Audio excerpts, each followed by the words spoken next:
안녕하세요. 네, YD 타임 TV입니다.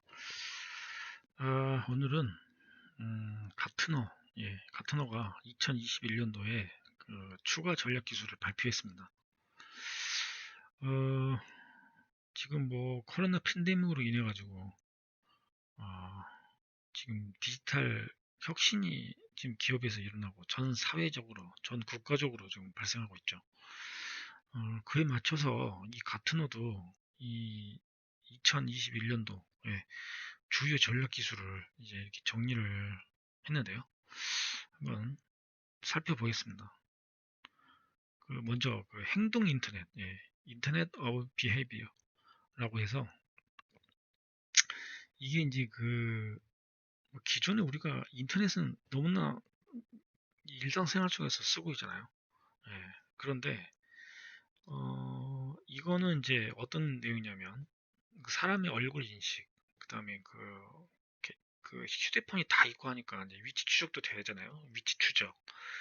그리고 이제 이런 휴대폰하고 개인 사물 인터넷이 이제 뭐 활성화되고 모든 장치들이 인터넷에 연결이 되면서 이 빅데이터가 발생하고 있죠. 이 빅데이터 등, 예, 이런 것들이 개인에게 이 직접적이고 이제 직접적으로 이제 집중하는, 그죠? 그게 이제 현재 기술이죠. 그죠? 그리고 이 현재 기술, 이런 현재 기술과 그 다음에 이제 이제 실제 이제 사람들이 이제 돈을 쓰잖아요. 예, 이제 구매하는 거죠. 예, 현찰로 쓰고 아무튼 그럼 구매와 어떤 기기 사용, 휴대폰을 쓴다거나 태블릿 쓴다거나 뭐 여러 가지 장치들을 인터넷에 연결되어 있는데 그런 기기들을 사용하는 거, 이런 것 같은 이런 행동들, 그런 행위들이죠. 사용하는 행위, 행동, 이런 것들을 이런 것들로 인해서 발생되는 이 데이터들, 그죠? 도출되는 이 데이터들, 이거를 이제 결합을 하는 거예요. 기존의 인터넷에다가, 기존 인터넷은 그냥 뭐 하는 게 사실상 검색, 그죠? 검색 하나 하거나 인터넷 쇼핑을 한다거나 또는 뭐 게임을 한다거나 또는 이제 어떤 채팅을 한다거나 통신 수단으로 이제 활용했고 업무 수단으로 활용을 했죠. 그런데 이제 이런 개인에 대한 각종 위치 정보, 얼굴 인식, 빅데이터, 이런 것들을 어떤 기기를 사용하는 어떤 행동들, 이런 행동들까지도 이 데이터들을 결합해가지고, 예, 결합을 해서 이 빅데이터를 가지고 뭔가 비즈니스를 만들겠다. 예, 그런 전략인 겁니다. 결국은 이런 데이터들이요, 이런 데이터를 활용해서 뭔가를 하려는 목적은 결국 인간 행동에 영향을 미치기 위해서 활용하는 거예요. 예. 그러니까 빅데이터를 활용을 하면 보다 나은 서비스를 제공할 수도 있고 차별화된 서비스를 제공할 수도 있고 미리 예측을 할 수가 있죠. AI 이런 기술을 통해 이를 활용해 가지고 개인의 행동을 예측해서 상품을 추천한다거나 어떤 개인의 행동을 예측해서 그 사람이 원하는 니즈를 발견해 가지고 그에 관련된 상품과 서비스를 제안하는 거죠. 예, 결국 그 사람의 행동에 영향을 미친다는 겁니다. 그런 걸 예측을 할 수 있기 때문에 바로 이 빅데이터를 가지고요. 어, 지금 팬데믹 상황에서 이 보건 의료 같은 조치들을 예를 들자면 이런 보건 의료 조치들, 그죠? 격리 조치라든가 개인의 그죠? 이동에 관한, 그다음에 마스크를 얼마나 잘 쓰는지, 그죠? 이런 거를 얼마나 잘 따르는지를 모니터링하기 위해서 어, 그런 마스크를 잘 착용하고 있는지, 이런 열 화상, 그죠? 카메라 같은, 그죠? 이런 걸 기술을 통해서도 그런 직원, 그죠? 고열이 있는 사람들을 이런 식별할 수 있는 거거든요. 그리고 이런 걸 하려면 결국은 이런 행동 인터넷 기반의 어떤 새로운 기술이 필요한 겁니다. 그래서 가트너는 2025년 말이면은 전 세계 인구의 한 절반, 그죠? 절반이 바로 이런 행동 인터넷 기술을 이용하는 대상자가 될 것이다. 라고 예측을 하고 있는 거죠. 문제는 이게 결국은 그 개인에 대한 어떤 정보의 침해나 어떤 보안 문제로 될 수도 있고요. 어떤 윤리적 사회적 논쟁도 존재를 한다는 거죠. 예. 그래서 개인정보 보호는 더욱더 강화될 거라고 예상이 되고요. 사람의 행동에까지 이제 영향을 미치는 어떤 이런 행동 인터넷의 발달로 인해 가지고 인간들은 어떻게 보면 개인의 의지보다도 거대 기업, IT 기업의 어떤 하나의 어떤 종속이 된 그 거대 기업의 IT 기술에 종속이 돼서 너무나 그 생활의 편리함에 익숙해져 버린 정말 생각 없이 사는 인간들이 더 많이 나올 수도 있을 것 같다는 그런 생각도 듭니다. 두 번째로는 이제 그 토탈 익스피리언스라고 해서 종합 경험이라는 게 있습니다. 예. 이 기술은 뭐 다중 경험이라고 해서 기존에도 있는 기술이었는데 이제 이걸 발전된 거죠. 이 다중 경험이라는 게 결국은 고객과 직원과 그리고 사용자의 어떤 경험, 그죠? 이 경험의 규칙을 연결한다는 전략 기술인 겁니다. 어, 이게 결국에는 이 코로나 팬데믹으로 인해 가지고요. 사람의 이동이 제한되죠. 그 다음에 그 점점 뭐 재택근무도 하고 원격 회의도 하고 다 이제 비대면 서비스가 이제 이 각광을 받으면서 결국은 이 가상화하는 거예요. 가상화. 이 가상화라는 거는 결국은 원격지에서 어떤 서비스를 제공하는 그런 물리적인 게 아니라 어떤 가상의 어떤 서비스, 원격지에는 그죠? 그런 서비스를 제공하는 그런 기술이거든요. 그래서 이런 가상화, 물리적인 것보다는 어떤 가상화가 발달되고요. 그다음에 분산화, 예, 어떤 대규모 서비스를 제공하기 위해서 이제는 뭐 직접 어느 곳에 찾아가서 이런 게 하는 게 아니라 이런 서비스들이 분산이 되어 있는 거죠. 예. 결국은 이런 게 중요해지고 있기 때문에 어, 떤 고객과 직원과 사용자가 이걸 연결을 시켜야 되는 거예요. 연결. 그 중요한 것이 바로 그 경험을 연결시키는 겁니다. 경험을. 그래서 이제 새로운 비즈니스가 이제 만들어지고 있잖아요. 이런 새로운 비즈니스의 결과물을 도출하기 위해서 결국은 이런 다양한 참여자들, 예, 참여자들의 경험을 개선하는 기술입니다. 예. 이게 어떻게 보면 잘 이해가 안 되시죠? 왜냐하면 어떤 실체가 있는 게 아니기 때문에 뭔가 실체가 눈에 보이는 뭔가 탁 나와야 내가 이해가 될 텐데 이런 이런 그냥 개념적인 어떤 말로만으로는 이 기술이 무엇인지 실체가 무엇인지 사실상 경험하 잘 알기가 어렵죠. 아무튼 중요한 거는 이 사람들이 비대면 서비스를 이용함으로써 사람들이 잘 만나지 않고 비즈니스도 해야 되고 만남도 가져야 되고 뭔가를 업무도 해야 되고 또 놀기도 해야 되고 뭔가 해야 되는 거예요. 예, 그런데 그런 사람들은 결국은 어떤 경험을 바탕으로 그죠? 어떤 경험 그죠? 이 경험이 굉장히 중요하지 않습니까? 경험. 이 경험이 결국에는 어떤 이 경험들을 연결시키는 그죠? 이런 기술인 겁니다. 예. 그런 경험을 개선하는 거죠. 예, 경험을 개선하는 거. 점점 이 경험을 개선하면 이런 연결시키는 비대면으로 발생하는 이 경험들을 어, 이거를 바탕으로 한 이 기술들이 발전하고 이 경험을 개선하게 되면은 나중에는 이제 말 그대로 가상현실은 이 이제 그 실세계와 구분이 되지 않는 예. 그게 바로 그 최종적인 어떤 그 종착지인 거죠. 그 기술의 종착점. 현실과 가상이 구분되지 않는 이게 바로 종합 경험의 어떤 개념이라고 이해하시면 되고요. 그 다음에 이제 개인정보보호, 개인정보보호를 강화하는 네, 기술. 지금 이 빅데이터 시대가 발생하면서 이 개인정보보호 굉장히 중요해졌습니다. 왜냐하면 구글과 페이스북, 아마존과 같은 이 거대 IT 기업이 그 빅데이터를 가지게 됨으로써 이게 이제 엄청난 그 어떤 무기가 되고 있는 거죠. 개인정보도 침해를 본다.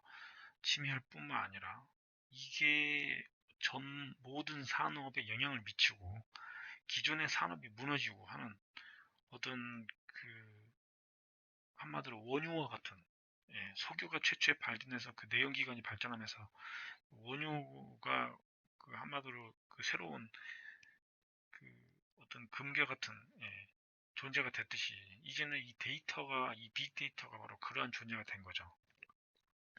그러다 보니까 국가는 개인의 정보를 더욱더 강화해야겠다는 이제 그 심리가 생긴 거예요. 이런 거대 기업의 영향력을 견제하기 위해서요. 그래서 어, 데이터를 이제 사용하는 와중에 결국은 어떤 서비스를 이용한다는 건 이 데이터를 사용하는 거거든요. 그 와중에도 비밀과 어떤 개인정보를 보호해야 된다. 예, 바로 이게 이제 그 개인정보를 강화하는 컴퓨테이션이라고 하는, 그런 기술의 개념이 되겠습니다. 결국 뭐 보안 강화된다라고 이해하시면 되고요. 이 중요하다, 보안 강화가. 그 다음에 이제 분산 클라우드. 기존에 이제 그 클라우드 서비스, 요즘 이제 가장 많이 대표적인 게 구글, 아마존, 그렇죠? 페이스북, 이런 거대 기업들이 이 클라우드 서비스를 제공하고 있죠. 퍼블릭 클라우드 같은 경우, 뭐 아무튼 일반인들이 다 쓰는 클라우드죠. 결국 클라우드라는 기존의 이 클라우드가 좀 더 개념이 강화되면서 발전하는 개념이라고 이해하시면 되겠습니다. 클라우드를 사용하는 목적은 결국은 그거잖아요. 기업의 비용, 데이터 비용을 절감하고요. 어, 이렇게 서비스가 이 구름과 같은 클라우드 같은 원격지에 이렇게 있기 때문에 이 개인 사용자들은 자신의 PC를 그냥 한마디로 그 모니터만 보는 거죠. 그리고 여기 인터넷이 연결될 수 있는 저사양의 컴퓨터더라도 이 원격지에 있는 서버의 이 자원을 이용하기 때문에 마치 내가 고사양 컴퓨터를 가지고 있는 착각을 일으키죠. 예. 어, 그렇기 때문에 이 저지연, 지연이 이 저지연 문제가 이 클라우드에는 거질적인 문제 중에 하나고요. 그럼 결국은 이 데이터 같은 것도 개인이 여기에 자기 PC에 저장하는 게 아니라 이 원격지에 있는 이 클라우드 서버에 데이터를 이렇게 저장하는 겁니다. 그러다 보니까 이제 그 결국에는 데이터 저장 공간도 필요 없는 거죠. 예. 이런 데이터 레지던시, 이런 데이터 저장, 이런 것들 필요로 하는 기업들이 이제 결국은 비용을 낮추기 위한 거거든요. 그리고 그 비즈니스의 유연성, 그죠? 필요할 때 빨리 그 서비스를 도입을 해서 갖다 쓰고, 필요 없을 때에는 또 뭐 안 쓰기도 하고, 또 비용도 내가 그 어떤 비즈니스를 사용하는 만큼, 이 서버의 자원을, 서비스나 어떤 이 서버의 그 자원들을 사용하는 만큼만 요금을 내는, 어떻게 보면 비용 절감인 거죠. 이게 이제 기업에는 굉장히 중요한, 그죠? 매우 민첩한 어떤 데이터 환경을 제공한다는 겁니다. 이게 바로 클라우드라는 게.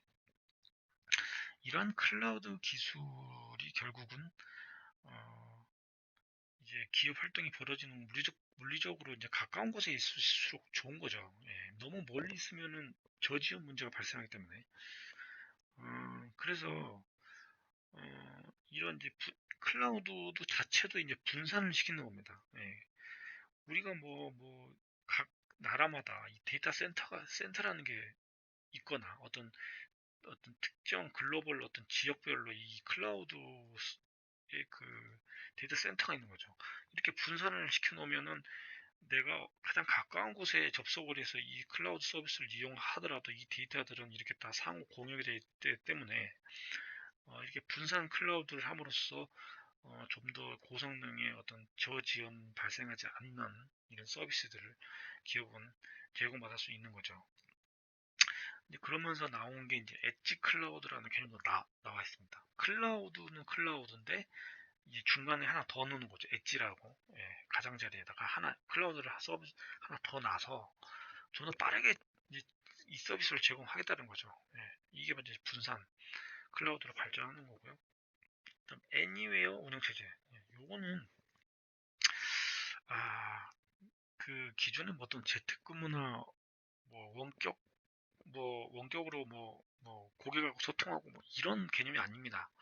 이거는 좀 더 이렇게 거버넌스한, 좀 더 그 상위 개념인데, 결국은 모든 장소, 그죠? 모든 장소에서 고객을 지원한다거나 또는 그 뭐 건물을 지원한다거나 또는 분산된 어떤 인프라, 그죠? 분산된 인프라 전반에 걸친 어떤 사업 활동을 지원한다거나 이걸 하는 IT 운영 모델인 겁니다. 모델. 어떤 모델이라는 게 있죠. IT를 어떤 서비스나 어떤 비즈니스를 어떤 수행하기 위해서 이 제공되는 IT 서비스의 하나의 어떤 모델인 거죠. 모델. 예. 개념적인 어떤 프로세스 이 정도를 이해하시면 될 것 같습니다. 결국은 그 이게 결국은 이제 그 어떤 모델이기 때문에 뭐 원격 사업, 그다음 뭐 생산성 향상, 그죠? 그다음에 뭐 원격에 대한 접근성, 클라우드, 뭐 엣지, 인프라, 그다음에 또 어떤 이런 디지털에 대한 어떤 경험들 이런 것들을 갖다 수치화한다거나 개량한다는 거죠. 이런 또 업무를 자동화시키는다는 거 이런 것들을 다 포괄하는 어떤 개념 그런 기술이라고 이해하시면 되겠습니다. 그래서 anywhere죠. anywhere 어디서나 결국에는 연결이 돼 있고 어디서나 소통할 수 있고 어디서나 현장에 있는 것처럼 그렇죠? 비즈니스의 어떤 끊어짐 중단이 없이 이어지는 예, 바로 이러한 기술 이걸 이제 의미하는 거고요. 실제로 이제 이런 애니웨어를 통해 가지고 말 그대로 회사가 어떤 딱 정해지지 않는 그죠? 다 서로 원격으로 더 일할 수 있는 그런 이제 재택근무만으로 돌아가는 회사도 실제로 있습니다. 예. 그래서 가트너는 2023년 말까지 기업의 40%는 바로 이 애니웨어 운영 체제를 도입해서 어, 근무할 것이다. 예, 고객 서비스를 제공할 것이다 라고 예측을 하고 있습니다. 이 얘기는 결국 무슨 얘기냐. 기업의 40%가 재택근무를 할 수 있다는 거예요. 재택근무. 이 재택근무만으로 기업의 비즈니스를 수행할 수 있다. 그거를 그런 그런 재택근무를 통해서도 비즈니스 수행할 수 있게끔 하는 걸 지원하는 기술이 바로 이 애니웨어 운영체제입니다. 예. 어떻게 보면은 먼 미래는 아니죠. 가까운 미래에, 앞으로 회사들은 이 재택근무가 가장 기본적인 어떤 자연스러운 형태의 근무 형태가 될 것이고요. 사실상 이 재택근무가 부동산 문제도 해결할 수 있어요. 예. 뭐 어디 있건 간에 일은 되기 때문에요. 그 다음에 사이버 보안, 메시라고 있는데 기존의 그 보안을 좀 더 강화시켜서 강화시킨 개념이라고 이해하시면 되겠습니다. 자산 또는 개인이 어디 있건 모든 디지털 자산에 안전하게 접근하게 해주는 그런 기술. 예. 결국 코로나 팬데믹이 수년에 걸쳐 진행될 이 디지털 혁신, 그죠? 그 다음에 이 4차 산업혁명 이것들을 갖다가 이런 과정을 그냥 앞당긴 거죠. 앞당기고 그렇게 됨으로써 이 업계는 디지털에 대한 혁신에 대한 수요는 더 증가하게 됨으로써 보안은 더 중요해진 거죠. 예, 보안이. 결국은 이런 전통적인 물리적 보안 이제 그죠? 밖에 기업의 자산들이 놓이게 된 겁니다.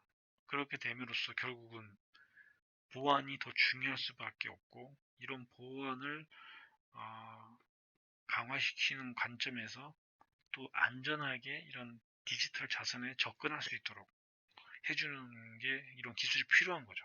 예. 그다음 지능형 컴포저블 비즈니스. 예. 이거는 그냥 그 기존의 그 비즈니스 어떤 프로세스를 기존의 이 비즈니스가 이 정적인 어떤 비즈니스 프로세스, 그죠? 기업의 어떤 정적인 비즈니스 프로세스인데 한번 이게 프로세스를 만들어 놓으면 그걸 잘 바꾸지 않는 거죠. 이게 그냥 어떤 기업 문화도 될 수도 있고요. 이게 코로나 팬데믹으로 다 산산조각 났다 이겁니다. 예. 그러니까 기존의 비즈니스 방식으로 이제 대응이 안 되는 거예요. 예. 그러니까 기업들이 이제 당황하는 거죠. 예. 그래서 어, 이 기존의 정적인 비즈니스 프로세스가 이제 산산조각이 났기 때문에 새로운 프로세스를 빨리 만들어야 된다라는 관점에서 어, 더 좋은 정보에 대한 접근성, 그다음에 민첩한 기업의 민첩한 반응이 이제 어, 요구되는 어떤 기업 환경, 그죠? 그다음에 그런 빠른 의사결정 이런 것들을 혁신적으로 재구성하는, 그죠? 기술이라고 이해하시면 되겠습니다. 그러니까 기존의 정적인 비즈니스 프로세스를 빠르게 민첩하게 바꿀 수 있는 그런 동적인 비즈니스 프로세스를 빠르게 만들 수 있는 이런 것들을 재구성하게 해줄 수 있는 그런 기술인 거죠. 뭐 그래서 가트너는 미래에는 기계가 의사결정을 개선시킬 것이다 이런 예측을 했습니다. 그 이유는 바로 이 AI 때문인 거죠. 이 AI 인간보다 더 인지 분야라든가 심지어 예술 분야까지 AI가 더 빠르고 정확하게 잘합니다. 그런 것들은 그 풍부한 데이터를 바탕으로 이런 것들이 가능해진 거죠.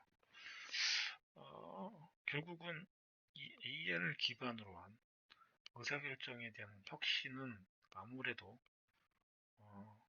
좀 더 동적으로 빠르게 변화할 수 있도록 하는 이런 기술들이 발전할 거라고 예상이 됩니다. 그 다음에 AI 엔지니어링. 예.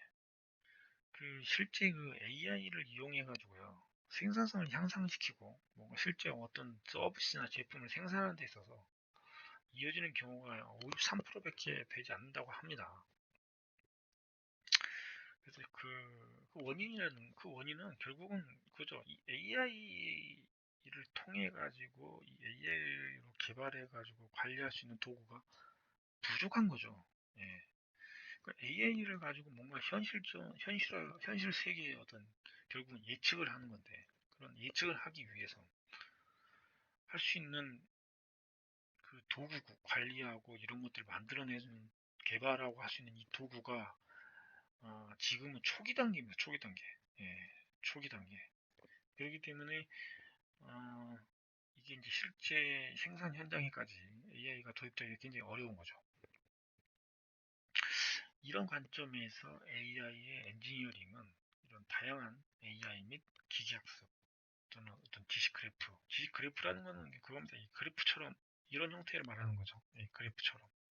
예, 이런 지식 그래프라는데 AI에서 그 AI를 표현할 때 이런 그래프 형태로 표현합니다. 이런 것 같은 이런 의사결정 모델의 어떤 거버넌스, 그죠? 큰 상위 개념, 예. 이런 또 생애 주기, 그죠? 이런 것들을 관련한 학문 분야거든요. 예. 이 AI 엔지니어링이 하는 게. 그래서 이게 이제 어떤 학문 분야로서 대학에서도 이제 가르치는 과목으로도 지금 뭐 나오고 있는 것 같은데 아직은 초기 단계라고 할 수 있고요. 이런 AI에 대한 그 엔지니어 전략, 결국은 그 AI 모델을 만들어내는 거거든요. 모델을 만들어내고, 그죠? 이게 하나의 성과인 거고, 확장하고, 이런 걸 해석하고, AI 신뢰를 증진시키고, AI에 투자함으로써 AI를 가지고 내가 어떤 뭔가를 하는 게 결국 투자하는 거잖아요. 그렇게 하면서 가치를 어떤 전달할 수 있도록 하는, 그죠? 이런 기술인 거죠. 결국은 AI에 관련된 모든 기술과 그 어떤 그 기계학습 관련된 모든 어떤 의사결정 모델과 그다음에 거버넌스 생애주기가 학문 그 자체를 그냥 의미하는 거라도 걸어도 이해하면 되겠습니다. 그래서 이 AI 엔지니어링 분야는 앞으로 더 크게 발전할 거고요. 그다음에 이제 초자동화, 예, 슈퍼 자동화도 아니고 슈퍼도 아니고 초입니다. 예, 하이퍼 오토메이션. 기존의 비즈니스들이 뭐 사무 자동화라고 해서 자동화가 되고 있었죠. 그런데 이제 이 기업들이 좀 더 신속하게 그리고 최대한 많이 어떤 승인된 사업과 아이디 프로세스를 식별하고 검증하고 이런 것들을 자동화하는 접근법을 말하는 거거든요. 이게 이제 어, 팬데믹으로 인해서 더 이게 중요해진 거죠. 예. 기존에도 차무 자동화가 있었고 공장 자동화도 있었고 각 분야의 서비스 업계 모든 분야의 자동화라는 게 진행이 되고 있었는데 갑자기 팬데믹으로 인해서 비대면 서비스가 수요가 생기고 디지털이 우선이 되는 상황이 돼버린 거죠. 이 상황에서 이런 기술 수요가 높아졌고 결국은 이런 이해관계자들 모든 사람들이 다 자동화를 해야겠다라는 그죠? 이런 요구들이 나오면서 이게 이제 말 그대로 초자동화라는 말로 표현이 되는 겁니다. 그래서 이게 이제 결국은 초자동화는 이제 피할 수가 없다. 이거는 불가항력적이고 모든 것은 자동화가 될 것이다. 결국은 이걸로 인해서 일자리는 사라지기도 하고 새로운 게 나오기도 할 텐데 현재로서는 사라지는 일자리가 더 많다는 거죠. 왜냐하면 이 자동화가 되기 때문에. 예.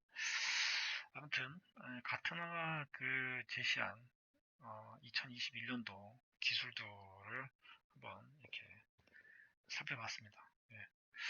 음, 여러분의 비즈니스에도 도움이 되시기를 바라겠습니다. 오늘은 여기까지 하겠습니다. 시청해주셔서 감사합니다.